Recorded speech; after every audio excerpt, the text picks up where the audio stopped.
Okay. Hello, everyone. Welcome to this webinar that's really going to be helpful for you guys in terms of hearing from successful food entrepreneurs. We'll let everybody stream in for a minute or so because I know we had a good registration total for this, but just want to welcome you to this webinar today. You're going to get really great information. It's going to be a really great dynamic panel. We have great speakers. We've already kind of run through all the questions, so we've vetted them. They're all going to get really good responses. So just thank you guys for joining us. We'll give it another minute. Okay. So we'll go ahead and get started. So I want to welcome you to this webinar that's under this Florida Small Business Development Center at FIU BizGap program. My name is Brian Van Hook. I'm the Regional Director of the Small Business Development Center at FIU. Just really proud to lead our team and also work on this really great BizGap project. We had seven experienced consultants. Rubert's one of our top consultants. I'm on the BizGap team. Also, he is a successful entrepreneur in his own right. So we're happy to have him on the panel today.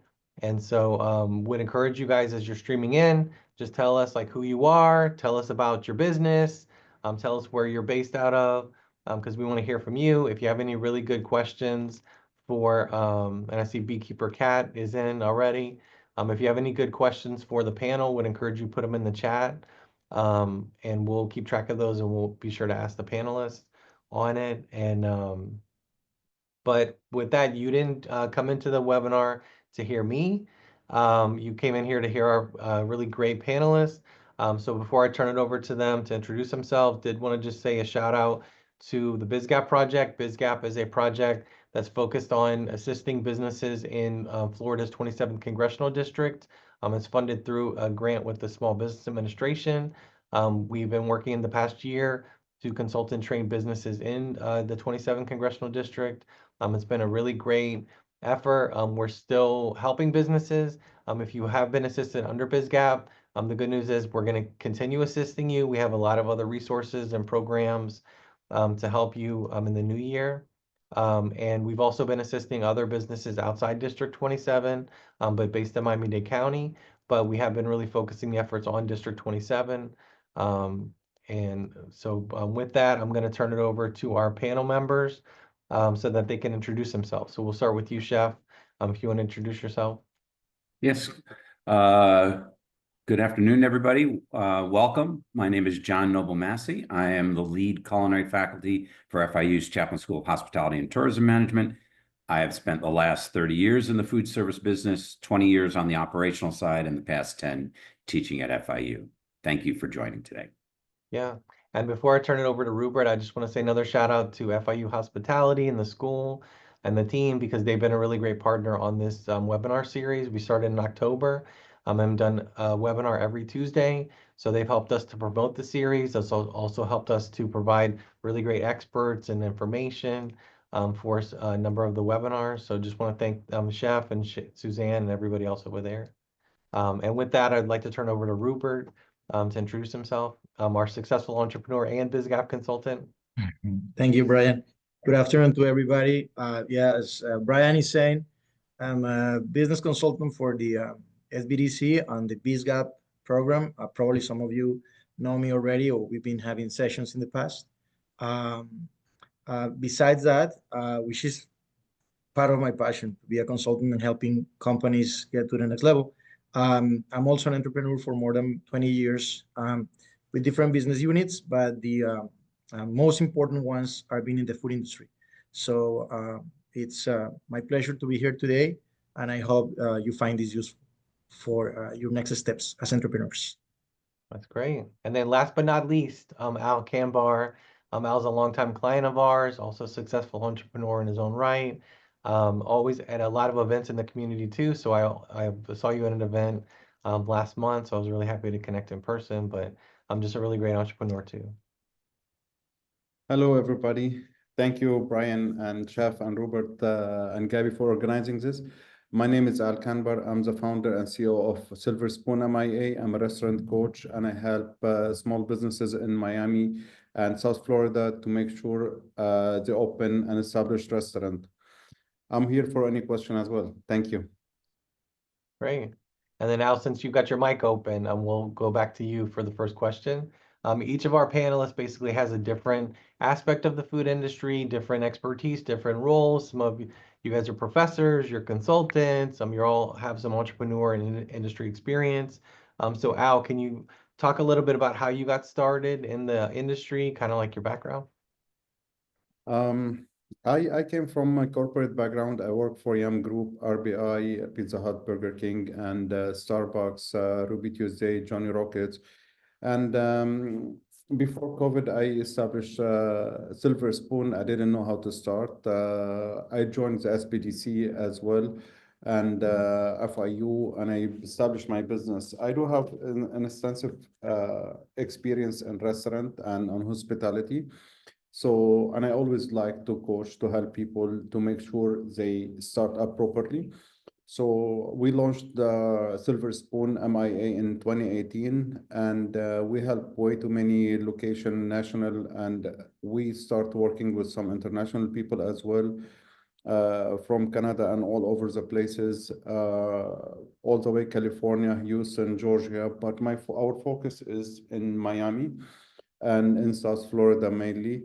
And we started even in a shared location and like Industrious today. And today I'm moving to my new office. I'm starting 2025 with 600 square feet office only for Silver Spoon.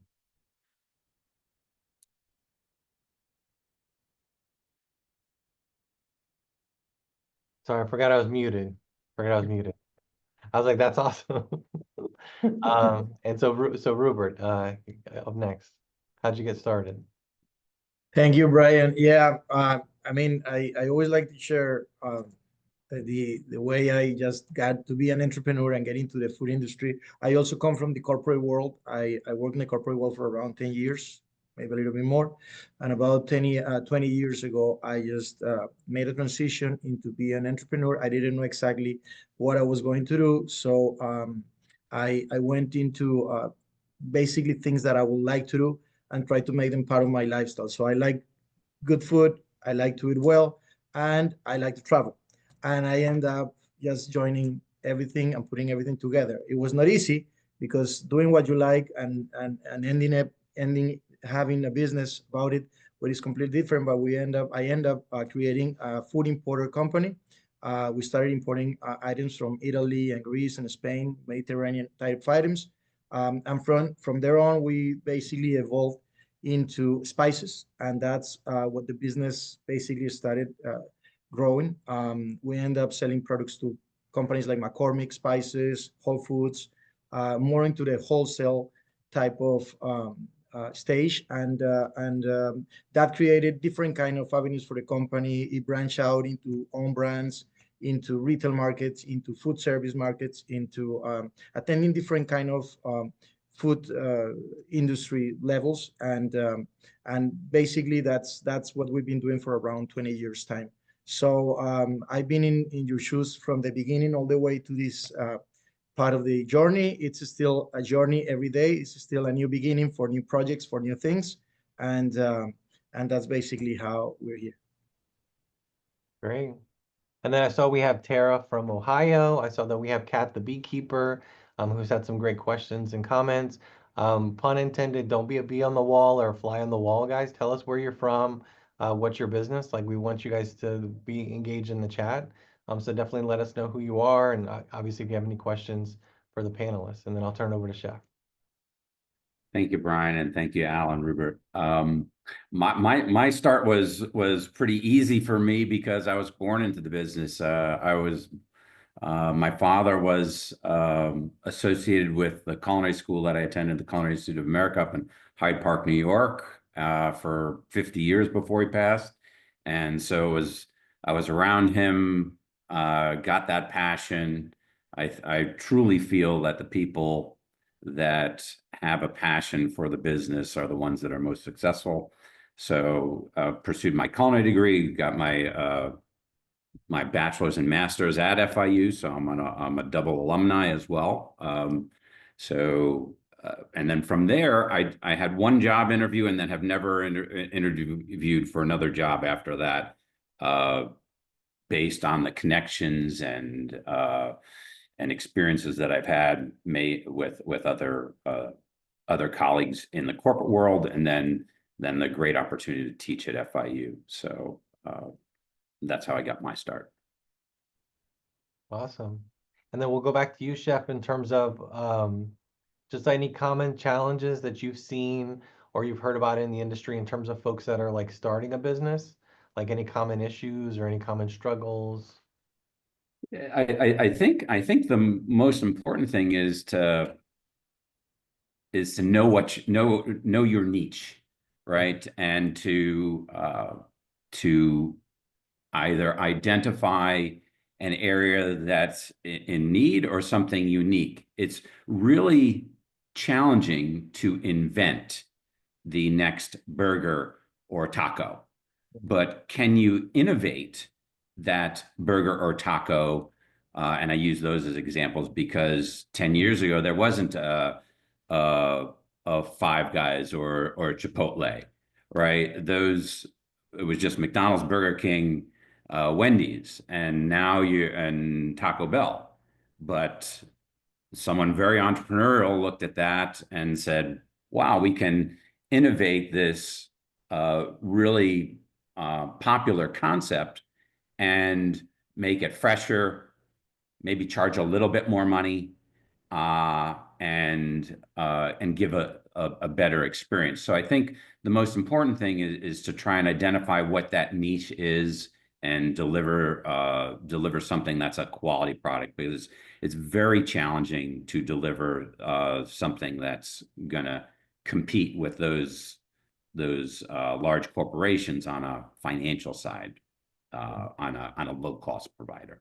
Yeah, and we talked with a lot of businesses on just the general startup side. Like you don't have to invent the new iPhone, guys. You could come in and innovate on an existing product and make it better. So I guess the message is you don't have to create like new dish like macaroni. You could just come in and like, how do you make it taste better? How can you come in at a better price point? All those type of things. So I think that's a really great suggestion because you think about McDonald's was like the big one, and then Burger King came in, and now Wendy's and everybody else. Yeah. Five Guys. Thank you. So cool. So Rupert, any advice on your end in terms of common challenges or anything about starting up? Yeah, I agree with Chef John. I mean, understanding the market and understanding the client needs is critical. I think that's paramount. And sometimes when we start a business, we think about what we like, but we forget about what other people like, right? And I think that was probably my main challenge at the beginning because coming from the corporate world and trying to make a business, just considering that I knew that what they needed, it was kind of challenging for me. So then I got to learn how to understand the business, understand the market. I remember, and this is a quick story. I remember that the first time I met with the corporate buyer at Whole Foods, she gave me a list of spices, and I have no clue of spice. I just knew about paprika, and that was it, you know. And she gave me a whole list of products, and we were importing other kind of products from Italy and Spain, olive oils and balsamic vinegars, very saturated market. And when she gave me that list, I understood right in that moment that that was exactly what she needed. She didn't need what I was trying to offer her. And from that moment on, I remember I just got my bag and started traveling all over, visiting new people, going to trade shows all over the world, and getting the product she needed. So I had to invest into that and understand that specific market and the client needs. And we end up importing products from around 40 countries around the world down the road. So it's as basic as that. That's pretty cool. And then Al. Robert and Chef, what they said is very right, very correct. When I started my business, for sure, starting up and it's something very niche. I need to establish credibility. It's so hard to come to people, tell them, look, I'm your coach, I will help you today. So we need to identify the right target audience to sell them my product, my service, and then to break through restaurant owners or hospitality entrepreneurs usually rely on their internal decision making, and they avoid someone to tell them what to do. So this is one of the things that it was in my business. And then for sure, I need to break down the cost, how much I need to invest on marketing and advertising in tools, and how to build my network of clients, because building the network of clients, it take time, it take commitment, and it take dedication to do it.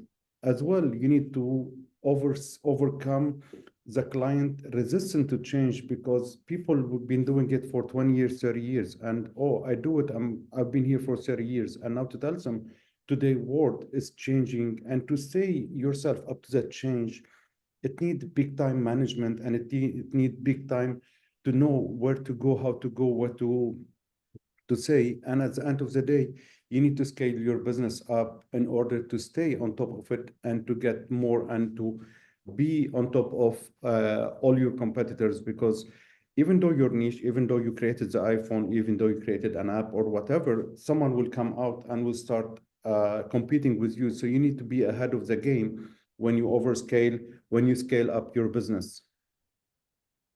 Yeah, and then Al, on that same point, you talked about scaling up.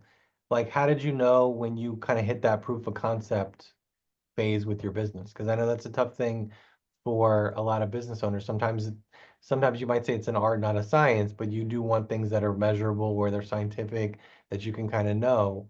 But how did you know for your business, like when you hit that proof of concept? Um, Look, it started very early, when you love to play, let's say drums, when you love to play guitar, when you love to cook, you always will cook.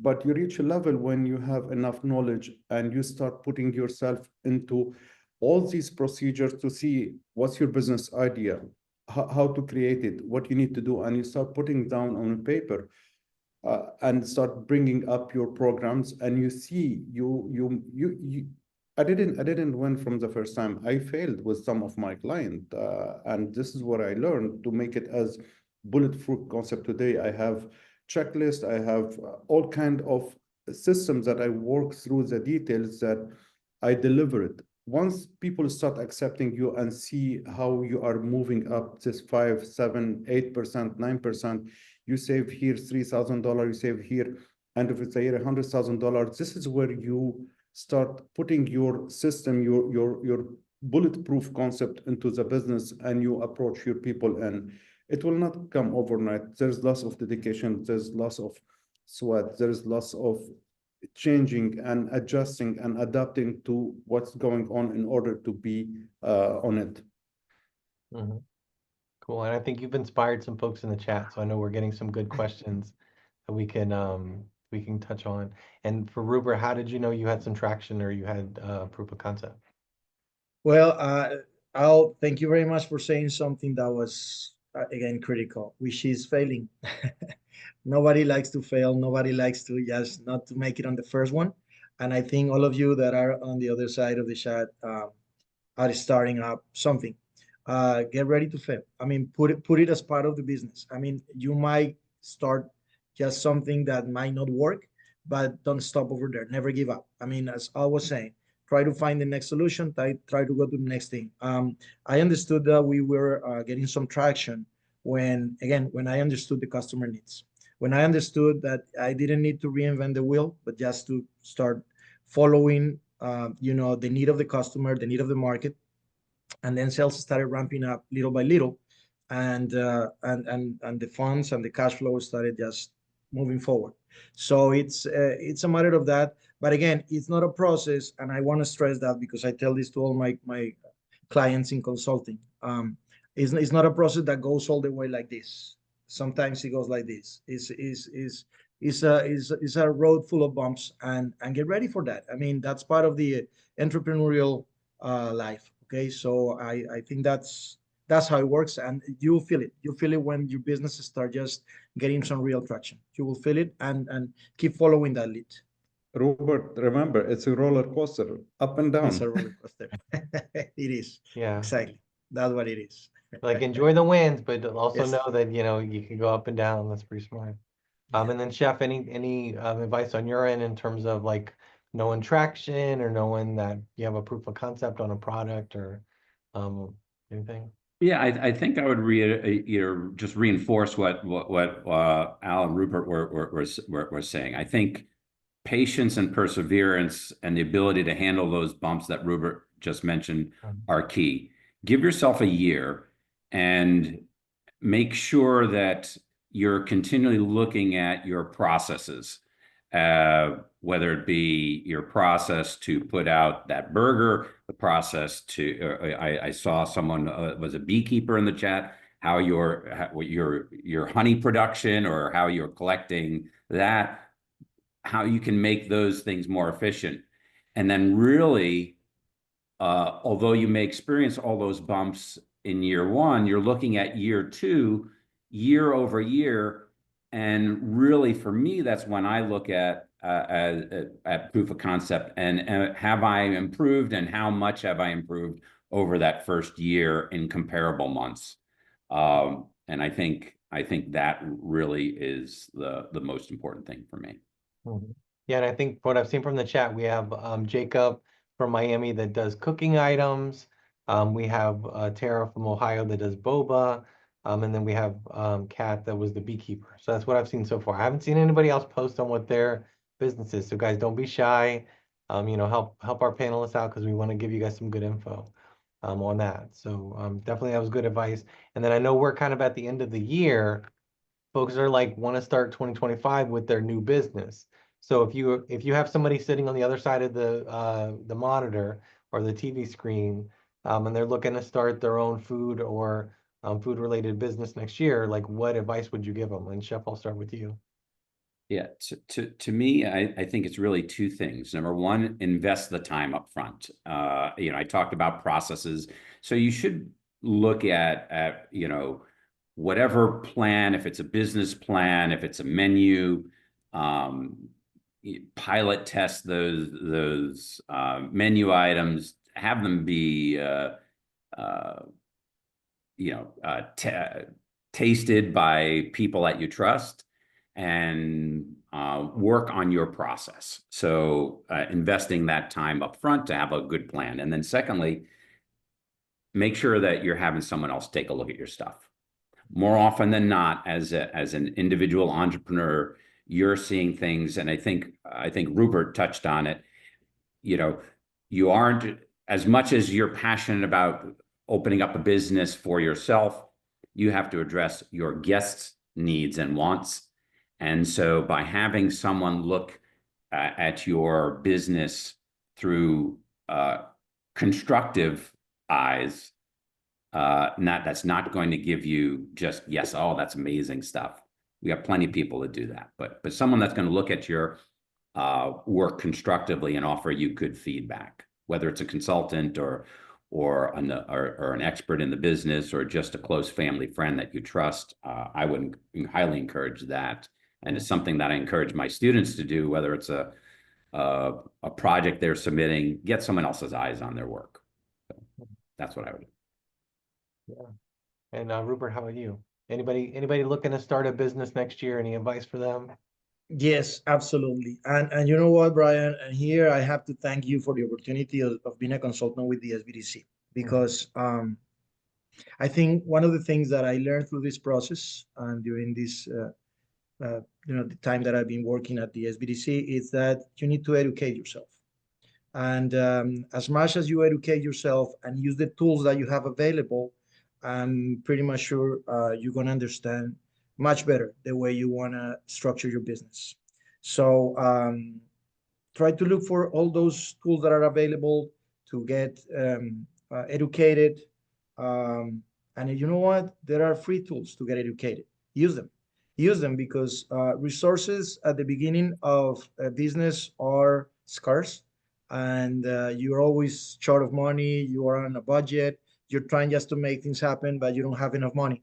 So I would say try to look for those resources like the SBA, and if you go to the SBA, probably they will lead you to different kind of stages like this one, like the SBDC, where you're gonna find a full array of consultants with a high profile and lots of knowledge in terms of their different areas of expertise, from accounting, financial, commercial, marketing, and we all entrepreneurs, we need that. We need that kind of support and that kind of advice. So educate yourself, get very knowledgeable on what you're doing.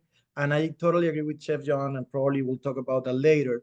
Have a good team around, even if they are not part of your specific payroll. Have a good team around, and always validate whatever you're doing with someone else. Hopefully, someone very professional, someone that could give you a different angle of what you're trying to do. Yeah, and it's kind of like he said, whether it's formal or informal. You know, President Andrew Jackson had his kitchen cabinet. So like if you have a restaurant, you can have your kitchen cabinet too, where you get folks that kind of give you advice, even though they're not necessarily working in the business. Yeah. That was pretty cool. And I know we are going to talk about some resources towards the end, in addition to getting to some of the questions from the participants. So, and Al, any advice that you have for folks that are looking to start a business, like kick off 2025 with a new business? Chef and Robert, for sure, they give the core knowledge of being mentored. I still have my mentor. All of you knows who's my mentor.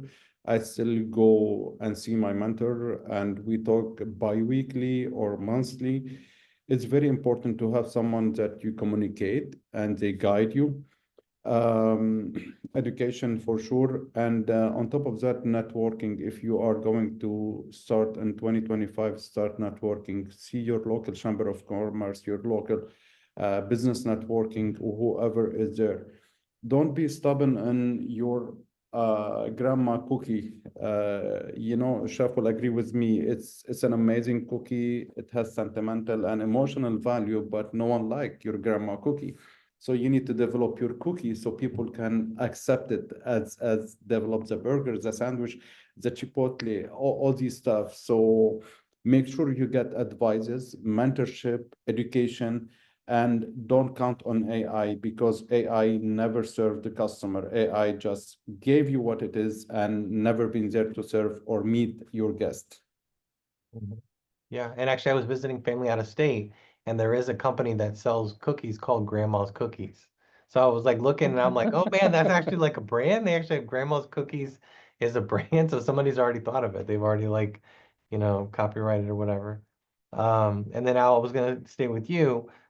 Is so when folks are like looking to start a business, in terms of like doing their first sale, so making their first sale on a product, is there anything that they should be like factoring in before they like kind of get going on that? Like in terms of like obviously registering the business with the state, like incorporating like local business tax receipts. Some of those are like pretty basic, but I know like there's QuickBooks, there's also registering with the state of Florida if you're like selling food and things like that. Anything that they should factor in terms of like before they get their first sale?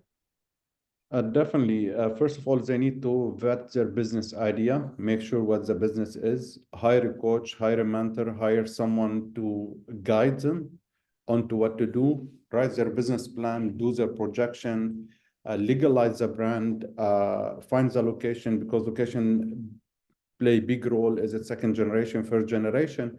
Hire their team, prepare their manuals, and make sure the permits are good. Hire the staff, do their tasting and testing, prepare for the pre-opening, and host a grand opening and invite everybody. Don't send an email, call them. Hey, Brian, I'm opening my burger place. Hey, chef, I'm opening my burger place. I wanted to come. Make it personal, make it personalized. Go out with Robert and start seeing who's his friend and invite him. Make it as, we don't want any more technological stuff when we get into business. We want to make it as personal, because customer service is an experience that should be personalized. Definitely. Rupert, any thoughts on that? Anything that are like must-haves or anything that they need to do kind of before they really start selling?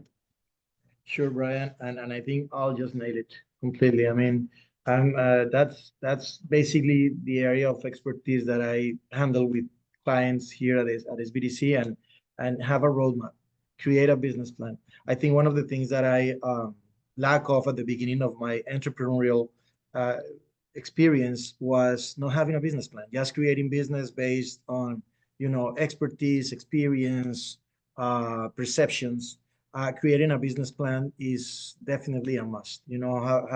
Have a flight plan, and you know what? One thing that is very important is that you should know that a business plan is a live document. It changes, so it changes through time. So keep working on it. Don't forget about it. Do it. Hold it over there. Use it for different kind of needs that you have.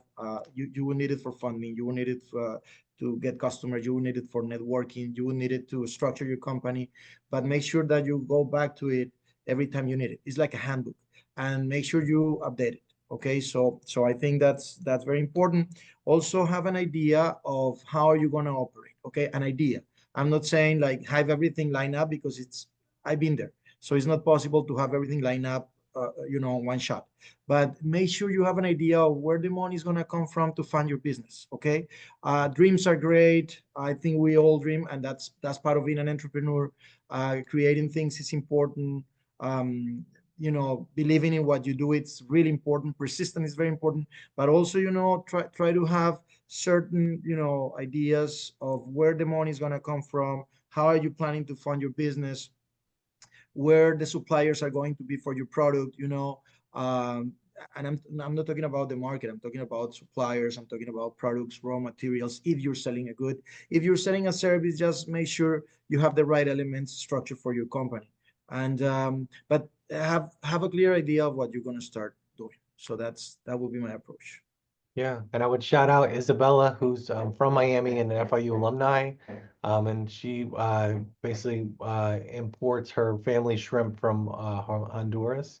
So it's a shout out to her in the chat. Also, I would just stress like what Ruber mentioned about the business plan, because I've done a lot of the startup workshops for the center, and it's kind of like the startup workshop is kind of come for the ice cream and stay for the broccoli, where people come for starting a business and want to hear about grants and things like that, but then you do get to the business plan section, and that's when people's eyes glaze over.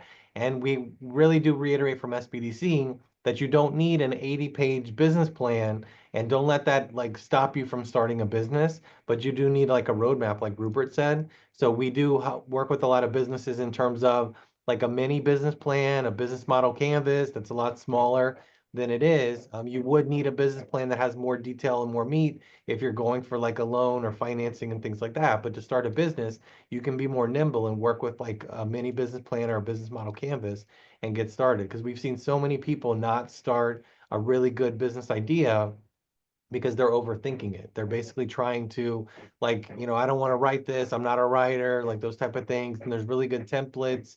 There's things you can plug in, and there's information that on the business that you can do it. And even from the SBA, you shouted out the SBA website. A lot of businesses don't know their startup expenses, and they don't even know how to calculate those. There's actually a template on the SBA website that you can like start, and it helps you plug in. It's an Excel spreadsheet. Just plug in what your expected expenses are, from variable expenses, from basically like things that are like utilities and things like that that are more fixed. So actually a lot of tools and resources that you can get for free that can help you to start your business. So I did think that was a great suggestion from Ruber.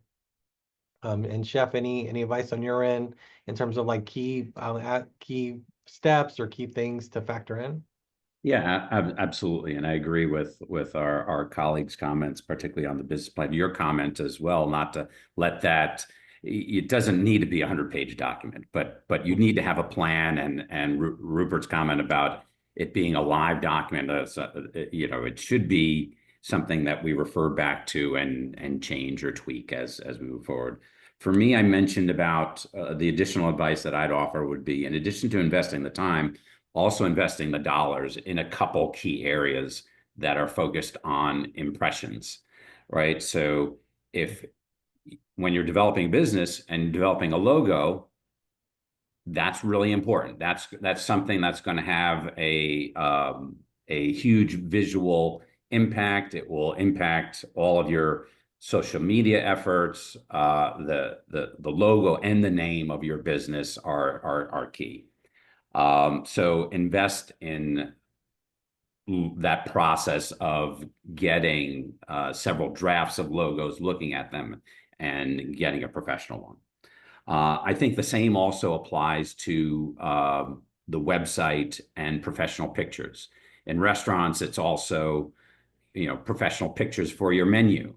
but you don't want to have, while the iPhone or an Android are great for pictures to post on your Instagram account, what's going to be permanently placed on your website, menu, or other professional communications, you need to make sure that that is of the highest quality, because it's going to live there. And then lastly, just dovetailing, one of the biggest challenges for new businesses is obviously getting the word out. And so making sure there's a communication process clearly communicated to your team that we're all in it together. And every person on your team should know your Instagram handle, your social media outlets, and be engaged and invested in promoting the business just as much as you as the owner. You're going to have everybody pulling in that same direction. The benefits of the company growing and being successful together are priceless. So that would be the advice that I'd give. Yeah, and we even had that when people ask like, "What's your Instagram?" and I forgot off the top of my head. So like that's a good point, like in any business, but definitely in the food and hospitality business. I know that I'll touch on a little bit about the role of technology. I'll just throw this one out to the panel.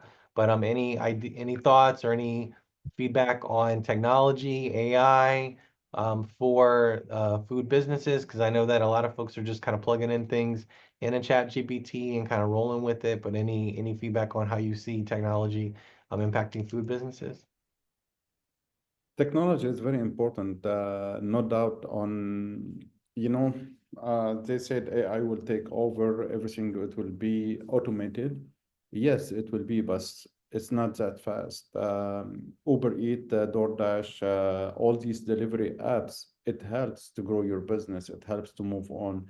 If you go automated for your inventory, for your sales, for your accounting, all of that, it helps. But again, you don't want to count 100% on it. You want to see it, review it, and make sure you go and put your personalized touch on it. If you want to bring it up, you cannot just, throw it on AI or even on Excel and just get a graph, and this graph will be accurate. You need to go and see where is it up, where is it down. Is it the right expenses? Is it the right labor cost, utilities, variable, non-variable, all of that? You need to see if it is accurate. Yes, it's very good to have technology, but again, we need to know where to put it and how to put it in. Yeah. Rupert or Chef, anything else on AI or technology? Yeah, I think it's a major driver nowadays for businesses. I mean, don't start without technology tools being part of your business. One of the things that I've been changing through the years in the businesses are related to metrics, to analytics, to data analytics. I think there are different tools nowadays that will help you analyze how your business is going in a very simple snapshot. You would just realize how your business is moving from sales to financials to performance. I use tools nowadays that I've been learning, to be honest with you. I mean, this is a learning process all the time. Nowadays, we use one that it's been very useful for us that is called Power BI, which is part of Microsoft. And Power BI has been giving us the tools to have quick decisions from very simple graphics that are taken from large amounts of data that you collect from your company or from your business. If you are a food service type of company or a restaurateur, basically it will give you ideas of what kind of customers are visiting you, demographics. As long as you have them in a database, there will be ways just to keep moving forward in the process of showing them in very simple graphics, and it will be decision makers. So technology is a must. I'm just saying one of them. Of course, AI is part of it as well. Use it for call centers, use it for, networking, use it for different kind of things. But technology is something that, again, get educated all the time. Get educated as much as you can in tools that you need. Technology is a wide world. So try to focus in whatever you consider useful for your business and apply it. And Chef? And for me, I would just add, the technology is a tool to help. That's it should enhance the guest service. There are self-order kiosks for quick service or fast casual restaurants. I still think that there's room for technology and sit-down restaurants or fine dining. You'll see the handheld order systems where they're ordering and paying now at the table, which speed up time and enhance the guest experience. So I think that is certainly a significant help on the technology side. And the one other thing that I would say would be to use the systems that you have purchased to their fullest capacity. You have a revenue management or POS system. You should have your, if it's a food service, you should have your recipes costed. The least sexy part of our business is costing recipes, but absolutely it goes into investing that time up front and then putting that into the POS system or revenue management system so that you have a target product cost to shoot for or to hope for, and compare against what you're actually achieving.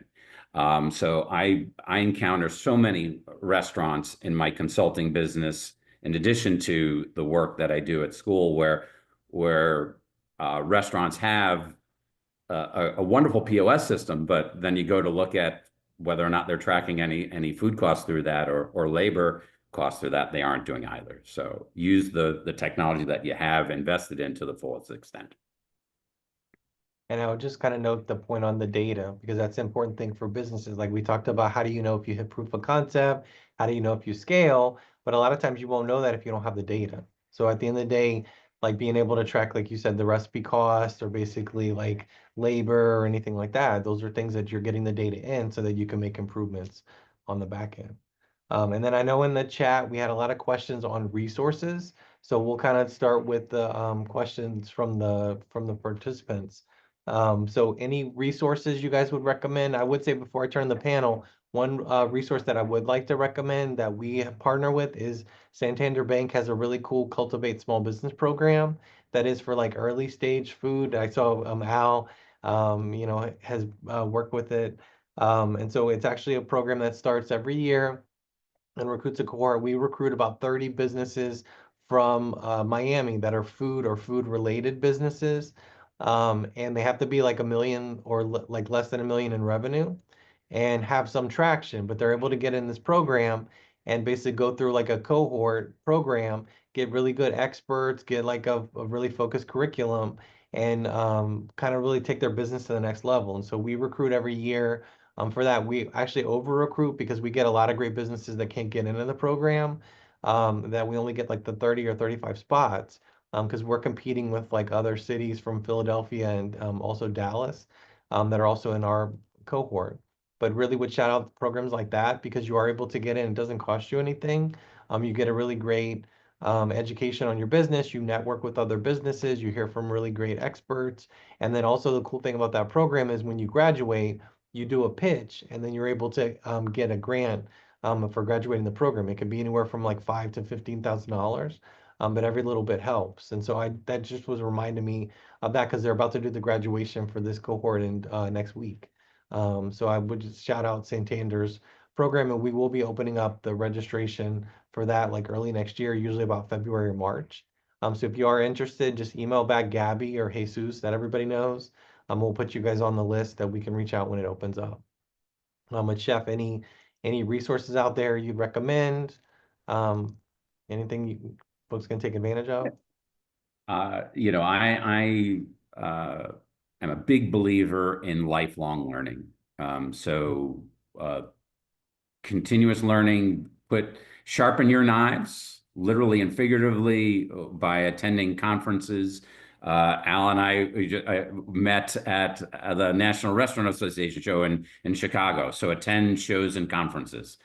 Get involved with the SBDC. Get involved with we're just starting up at the Chaplain School an executive education program, and so we have our programs right now mostly focused on the beverage side and leadership, but we've got programs there. So whatever you're doing, build in, some continuous learning into that. So you continue to keep your knife sharp, and you're adding different tools, intellectual tools and actual tools to your toolkit. And then Rupert? Again, I think Chef John just said, get educated, and I won't get tired of stress, the importance of investigating and finding out tools and resources that you have for free in the market. Okay. Again, as an entrepreneur, resources are always an issue. You don't know where to put them. So there's definitely a way you could find an SBDC and a small business center close to you, and try to use those resources. Okay, try to use those resources. And probably the other thing that I would say that would be a great resource for you, I think I'll mention it before, it's mentoring. Have a mentor. I still have my mentors from about even before I was an entrepreneur and afterwards, and I have 2 or 3 mentors in my professional life that they are still there. Okay, and I use them every single day whenever I need them, whenever I need to ask them. They are part of the boards of directors of some of the companies. I mean, they are always there. They are my mentors. I sincerely respect them and have a total appreciation for them because they've been helping me go through this journey. So have one of them besides you. And I would say, I know some of you guys asked about Santander or SBDC. There are other SBDCs around Florida. So if you're not in Miami or the Keys, like we're your FIU SBDC for those counties, but there are other SBDCs around Florida. There's also other SBDCs around the country. For example, the Northern California SBDC has a really great food program. So we always look at such stuff that they're doing to get ideas for things that we can do down here in South Florida. But also the Santander program is in Dallas and Philadelphia and Miami. They also have cohorts in Boston and also in New York that they just started. So they actually have a couple other cities as well. So I saw somebody in the chat on that. And Al, any good resources you'd recommend? SBDC for sure, number one. I'm here because SBDC and SBDC who made a hands-on restaurant coach. To be honest with you, I was lost before SBDC bring me to the business. I know everything about the business. I got mentored and I worked out, and now I host expert session at Boston University with Santander Bank. Yes, Santander Bank is great. We will have the graduation next week in Miami, as Brian said, on December 10 at Coconut Grove. And get resources from everywhere. There is lots of people who offer, but go to institution like FIU, check what do they have, where they start. And there is some programs online. You don't need to show up and be somewhere. You can go look at it, ask someone. Do not fail to ask people. There is no stupid questions. There is always a question. Ask, how may I know it? Who knows Chef John? Who know Brian? Who know Robert? Gabby, what can I do? Mateo, what I do? And from there, you start networking. From there, as Chef said, we met at the National Restaurant Association show in Chicago, and we became long way. And we spoke at least for our, was in between people coming in, students going out, and people network. And that's how you do it. There is lots of shows, lots of chamber of commerce that you can get into it that help you. But at the beginning, take all advices and go to SBDC first. We are the best SBDC in South Florida. Brian's know it, but he doesn't want to say it. We are the best SBDC in all SBDC. No, thank you. Yeah, we're humble about it, humble brag, but we were the 2023 National Small Business Development Center of the Year. So we have it in our signature lines. I had it this year because it was last year. So next year I am going to change it because I feel like it's kind of like we're in the 2 years from that, but we're really proud of the team that we have. And there's about 1,000 SBDCs in the country. So we were proud to represent our region and Miami and the Keys for that. So thanks for the shout out on that. I did see that Jacob was asking Gabby if he can take a picture because he was also in the webinar for an assignment for his marketing class to take a picture of him on Zoom to prove that he was here. So I I think he could probably just take a picture with his camera of like him, like his little box on there. So I don't know if there's like a camera option for us, but I think he can just take the picture on his end. Yeah, Right. that's fine. So we approve, Jacob. You can take the picture on that. And then I did see for some of the questions, one of the questions for anybody on the panel was somebody was looking for how to like boost their sales, how to reach more clients, how to boost sales. They have a reputable SEO and Google Ad Manager, but they're looking for any other kind of suggestions or ideas for how to boost sales. So I know it's kind of a general one. This was Jacob with the um, cooking items company, but was asking any ideas or anywhere they could look in terms of like strategies for boosting sales. Any general tips? Well, I would jump in here. I would say networking it's really critical in a business. You know, getting to know people, and as I was saying, there's no stupid questions. You can always don't feel intimidated by no's. Don't feel intimidated by people that might not have the personality you want to be receptive for you're trying to do, but keep doing it. I mean, and the way to do it is networking. I recommend to all my clients to go to trade shows of their industry. I think that's a great way to make business and create a solid database of customers. And then you go through a funnel system and you start just filtering them, and they will fall by natural process. Okay, but that's a good way just to get a good hold of good amount of customers or potential customers, let's say leads, and then prospecting them and see where they get you. That's more related to a wholesale retail type of business. Probably Chef John or Al could give us more information on how to get customers for a restaurant or for a food service outlet. First of all, as we spoke earlier, it's networking, it's being there for the customer, approaching them. All days, everybody remember when you go to restaurant, everybody sing happy birthday to you. And what happened if you are the manager or if you are the owner and you have 70, 80 guests during the night and they want happy birthday to you. They want to celebrate their birthday. And at the end of the night, just 10 minutes before closing, a small kid came out and he asked or they asked to sing happy birthday to you. You need to do it as it's the first time you're doing it. You need to do it with the same enthusiasm, with the same passion that you did it the first time. So customer service and connecting to your customer makes them ambassador. That's the best way. Now, if you're opening and you are just coming over to the business, you need to make personalized invitation. You need to make visit to the businesses nearby, to the schools nearby, to the government nearby, to the Chamber of Commerce nearby, and make sure people see your face. Once they see your face, they know you. They will come over to you. They're not coming to the brand. They're not coming to Silver Spoon because Silver Spoon, if I'm not there, it's not existed. They want to see me. They want to hear me. They want to feel me so they can work with me and they can come over. All the boost on social media, it helps. But again, if you don't answer at the right moment, the right question, people will not come over to you. It's the same as you're cooking a steak and you order it medium well and it came well done. We screw it. So we need to come over and apologize to the guest and make sure to do it back and make sure to go further and exceed customer expectation. And then I'm gonna ask you guys Tara's question, but let me promote Jacob because I know he wants to. Oh, there you go. Got it. So take your photo, Jacob. There you go. We're happy to help you out, man. Thank you so much. Give us a good recommendation in your assignment. Is it an FIU professor or where you at? Yeah, it's an FIU professor. I can tell you the name of the teacher. Hope so.